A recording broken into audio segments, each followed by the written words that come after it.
Assalamualaikum warahmatullahi wabarakatuh. Sebelumnya, perkenalkan, nama saya Nur Fatul Jannah, NIM 119017.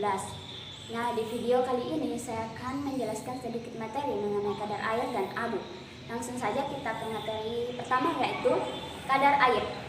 Nah, kadar air adalah perbedaan berat bahan sebelum dan sesudah dilakukan pemanasan. Setiap bahan bila diletakkan dalam udara terbuka, kadar airnya akan mencapai keseimbangan dengan kelembaban udara yang ada di sekitarnya. Terus kadar air ini juga bisa disebut dengan kadar air seimbang. Nah, air merupakan pelarut yang kuat melarutkan banyak jenis zat kimia.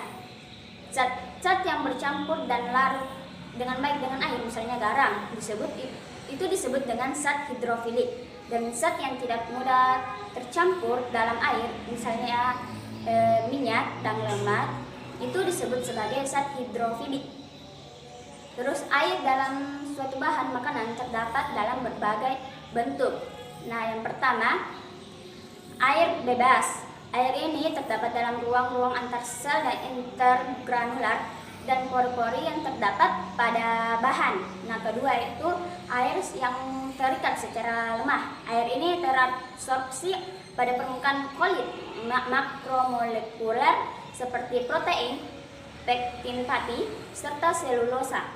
Nah, yang ketiga itu air dalam keadaan terikat kuat. Air ini membentuk hidrat. Ikatannya bersifat ionik sehingga relatif sukar dihilangkan atau diuapkan. Adapun istilah kadar air dan aktivitas air adalah dua hal yang berbeda. Kadar air yang lebih mengarah pada seberapa banyak air yang terkandung dalam produk pangan. Nah, sedangkan AW lebih pada seberapa banyak air yang dapat digunakan untuk aktivitas pertumbuhan mikroba pada pangan tersebut. Nah, kadar air dalam bahan makanan dapat dibentuk dengan berbagai cara, antara lain. Yang pertama itu metode pengeringan. Nah, yang kedua metode destilasi. Yang ketiga metode kimiawi. Yang keempat metode fisis. Yang kelima metode fisikawi. Nah, selanjutnya yaitu materi yang kedua, yaitu kadar abu. Abu adalah zat anorganik sisa hasil pembakaran suatu bahan pangan.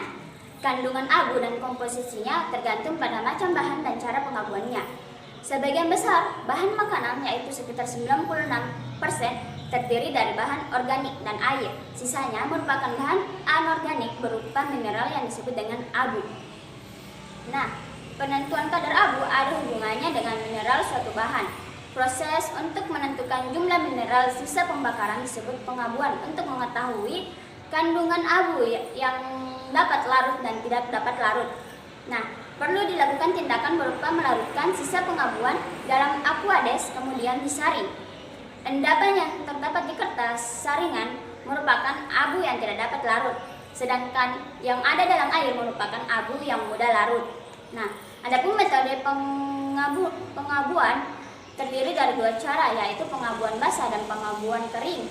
Nah, pengabuan kering merupakan tingginya panas dan adanya oksigen dalam menurunkan komponen mineral.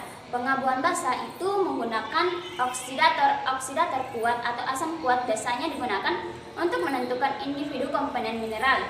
Pengabuan basah ini dilakukan dengan mendestruksi komponen-komponen organik, yaitu C, H, dan O. Bahan dengan oksidator seperti asam kuat. Pengabuan cara ini dilakukan untuk menentukan elemen-elemen mineral. Nah, terdapat beberapa faktor yang mempengaruhi kadar abu suatu bahan pangan, yaitu yang pertama cara pengabunan, yaitu yang kedua jenis bahan pangan, yang ketiga suhu, dan keempat waktu pada saat pengeringan. Nah, penentuan abu total dilakukan dengan tujuan untuk menentukan baik tidaknya suatu proses pengolahan, mengetahui jenis bahan yang digunakan, serta menjadikan parameter nilai gizi dan makanan. Sekian dari saya, kurang lebihnya mohon dimaafkan.